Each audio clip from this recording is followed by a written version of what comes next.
Бабырнамада 10 дәруіш бір кілемге сыйғанда екі патша жер жаһанға сыймайды деген өлең тіркесі бар.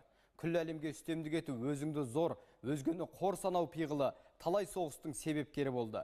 Тарихшылар адам бойындағы осынау ашкөздік, соғысқа деген құмарлық 20 ғасырда асқынды деп біледі. Екі бірдей дүниежүзілік соғыс өткен 100 жылдықтың еншісіне етеді екен.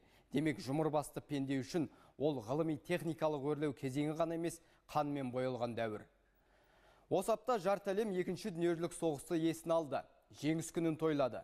Биыл бұл шайқастың аяқталғанына 67 жыл толып отыр. Бейбітшілікпен өткен 67 жылдың құрметіне Астана аспанына 67 рет от шашу аттық. Қатары күн санап сиреп бара жатқан қарт сарбаздарға ел болып құрмет көрсеттік. Отан қорғаушылар ескерткішіне гүл қойып, боздақтар рухына тағзым еттік. Әр облыс ардагерлеріне қаржылай сыйақы тағайындады. Мәрттік жасағаны да, сараңдық танытқаны да бар. Өзгелер 100-150 мың теңгеден беріп жатқанда, кейбір ұлықтар 10-15 мың теңгеден ғана үлестіріп шықты. 1418 күн мен түн толарсақтан қан кешіп, өліммен өмірдің тайталасын көрген тарландардың ерлігі ақшамен өлшенбесі анық, бірақ онсыз да 10 мыңға жетер-жетпес ардагерлерді алалап абырой таппаспыз. Олардан бюджетті үнемдеп баймаспыз. Бұл жергілікті билік өкілдеріне айтылған аздаған базынамыз болатын. Әуелгі әңгімені ары қарай сабақтасақ. Әдетте соғыс болғаннан кейін жеңген бар, жеңілген бар. Құрбандар саны фашистік Германиядан әлденеше көп болғанмен Кеңес одағы жеңіске жетті. Біз жеңіскер ұлттың ұрпағымыз. Бірақ жеңіс бізде деп желпінгеніміз, осынау мерекеге жеңіл-желпі қарағанымыз болмас. Бұл бабалардың қанымен, ананың көз жасы, табан ақы, маңдай термен келген жеңіс. Талай боздақ жат жерде жан тапсырды.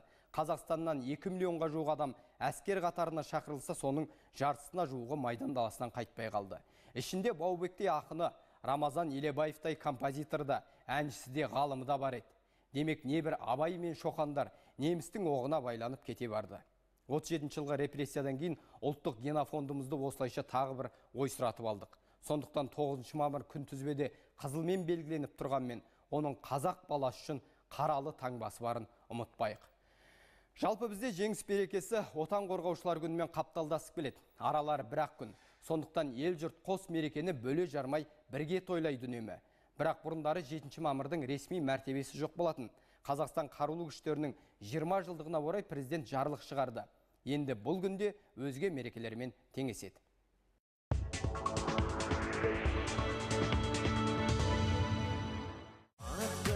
Қазақ үшін 7 мен 9 мейрамдар егіз. Бала әскердің баба әскермен сабақтастығына сеп болады. Жас ұрпақ бүгінде ел тынышта сап түзесе, аға буын 67 жыл бұрынырақ сапқа тұрды. Бірі қан майданда ерлесе, екіншісі бейбіт күнде тыныштық қорып терледі. Бірі бүгінде жоқ мемлекеттің жау жүрек жауынгері, екіншісі тәуелсіз елдің өр рухты ұландары. Сол өр рухтылар қатарға тұрған әскер құрылғалы 20 жылға толыпты. 40 жылдар от кешкен сарбаздың шөбере шөпшектері араға 67 жыл салып еңсе тіктеді. Егіздің сыңарындай қос мерекенің екеуі де ендігі де қызыл түспен белгіленбек ендеше. Отан қорғаушылар күнін мемлекеттік мереке ету туралы бұйрыққа елбасы жоғарғы бас қолбасшы қол қойды. Қазақ әскерінің айбыны асқақтады тағы да. 20 жыл тәуелсіздігін атап өткен еліміздің ішінде көп жұмыстар жасадық. Қазақстанның әр саласында мемлекет құрдық. Соның ішіндегі ең негізгісінің бірі тәуелсіздікті қорғайтын, шекарамызды мызғымас ұстайтын өз әскерлерімізді құрдық. Жоқ жерден бар қылдық.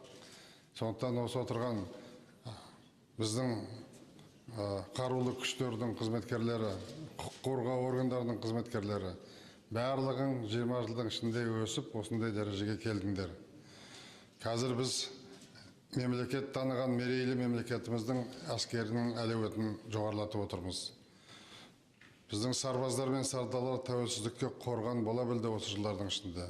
Бірлігіміз, бекен қалқанымыз берік болған соң, ел тыныштығы бұзылған жоқ. Сондықтан 7 мамыр отан қорғаушылар күні деп менің бірінші жарлығыменен үлкен дәреже алды. Сол айтулы күнде офицерлердің шенін жоғарлату елбасы салған байырғы дәстүр. Генералдардың бұл күнді асыға күтуі бекер емес. Жоғарғы бас қолбасшы әскери борышын қалтқысыз атқарған бір топ сардарға биыл да өз қолымен шен тапсырды. Солардың бірі Нұрлан Жоламанов. Әлем әскерилерін әбжілдігімен таңғалдырған қазақ офицері мереке күні генерал-лейтенант атанды. Қазақстан Республикасының қызмет етемін. Отан қорғаушылар күні қазақ әскерінің сапында тағы 6 генерал-майор пайда болды. Екеуі қорғаныс министрлігінен, екеуі ұлттық қауіпсіздік қызметінен, тағы екеуі президент күзетімен төтенше қызметтен. Мереке күні барлығы 7 генералдың мерейі үстем болды, осылай естелік. Әскери шеннен бөлек Сардардың бір парасы жоғары марапатқа ие болды. Бірінші, екінші дәрежелі даңқ орденін 8 азамат омырауға тақты. Тек генерал сияқты ұлық сардарлар ғана емес, одан төменгі офицерлік құрамның да еткен еңбегі еленді. Бірінші дәрежелі айбын орденін кеудесіне 2 әскери қызметкер тақты. Екеуі де сын сағатта сыналған ерлер. Енді марапатталуға әрбір адамды толқып қуанады ғой. Ол мына елімізге қылған еңбегіміздің бағасы деп ойлаймын. Толқыныс аздап болды. Психологиялық жағынан жаңа айттым, бірақ өзімді өзім ұстап, бұрыннан көптен бері президентті көріп, қаншама нелерде қарсы алып нетіп жүрміз. Ең үлкен сыйлық мен үшін менің жеке құрамым дені сау, аман есен болса болды. 30-да орда бұзды деген осы. Батальон командирі Мұрат Арапбаев басқаратын әскери бөлім елдегі ең үздік бөлім атанды өткен жылы. Ал жауынгерлерді жаттықтырған майор жауынгерлік ерлігі үшін медальмен марапатталды. Қазіргі заманға сай дайындықтарда болып жатыр. Бұл барлық әскери пәндері бойынша дайындық қой бұл. Атыс дайындығы бойынша, тактика дайындығы бойынша дайындықтың жаңа типімен дайындалып жатырық. Кеудесіне мемлекет басшысы 3-ші дәрежелі айбын орденін таққан Темірбек Халықов елдің бас сержанты әрі кадет корпусының түлегі. Орта буын офицерлердің де еңбегі елеусіз қалған жоқ. 16 жыл мінсіз қызметтеріменен өзге алға қойған міндеттерін жақсы атқару барысында бүгін кадет корпусының түлектері елбасының қолынан орденмен марапатталды. Біз үшін бұл үлкен қуаныш. 3-ші дәрежелі айбынды алған 7 жауынгердің 3-і бақилық болып кеткен. Марапат олардың туған туыстарына табысталады. Ал құрмет орденіне 9 адам, ерлігі үшін медалін иемденуге 8 әскери қызметкер, ерен еңбегі үшін медаліне 9 сардар лайық деп табылды. Ұлттық қауіпсіздік, қорғаныс, төтенше қызмет, президент күзеті, ұлан гвардиясы және сырбар сыртқы барлау қызметінің ұсынысымен барлығы 100-ден астам әскери қызметкерге мемлекеттік марапат тапсырылды.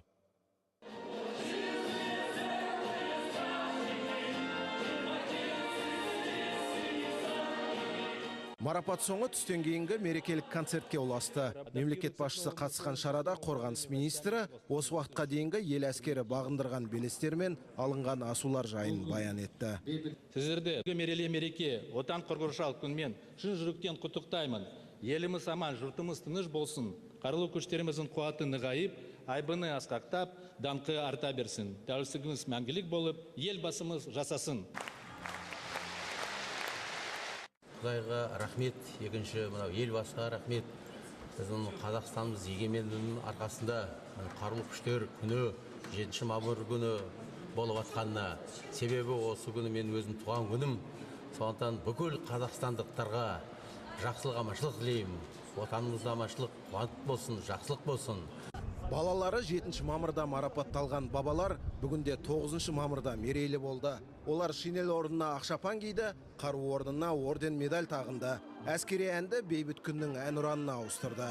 Қатары сиреп бара жатқан қарттар қазір бейбіт елде қаз-қатар тұрып тізілді. Майданда ерлік көрсеткендерден бөлек, тылда тынымсыз еңбек еткендері де бір қауым. Лабагерекімен егін ордық, шөп шаптық, қол жұмыс қойғалқан. Еңбегіміз ала кеткен жоқ. Соғыста кісілер қан көрсе, біз қан көрмесек та, соғыстағы ардагерлер секілді біз де сондай жұмыс істедік күндіз түні. Барлық тапқан табысымызды соғысқа жібердік. Отан үшін отқа түсіп күймеген қарияларды құрмет тұтып ардақтау әрдайым мемлекеттің мойнында. Бұл парызды орындаған елбасы отан қорғаушылар ескерткішіне тағзым етті. Мемлекет зейнетақысын да беріп, үйін де беріп, машинесін де беріп жатыр. Бірақ оларға бүгінгі керегі адами көмек, жанында болу, әңгімелесу, көмек жасау, үйіне жатып қалғандар да бар, тамағын әкелмейтіндер де бар.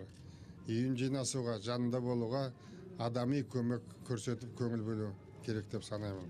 Жаңбыр мен жер, бата мен ел көгерер. Батамен елбасының да көсегесі көгерер. Ақсақалдардың барлығы шуақты күні бір жасап қалды. Күннен күнге үйден ұзап шығуы қиындап бар жатқан қарттар елбасымен жүздесті. Менің мамандығым мұғалім, математика, физика, астрономиядан берген. Сол жастарды тәрбиелеуге күш жұмсадық. Білімімізді бердік. Жас 89-ға келгеннің өзіне қуанамыз, тәуба дейміз. Ал енді бұны көрмегендер де бар. Соғыс қасіреті күллі әлемге орасан. Бүкіл әлем 50 миллионнан астам адамынан айырылды. Уақыт өткен сайын адамзат тарихының осы қайғылы беттерін барынша терең түсінесін деген мемлекет басшысы ақсақалдарға аманшылық тіледі.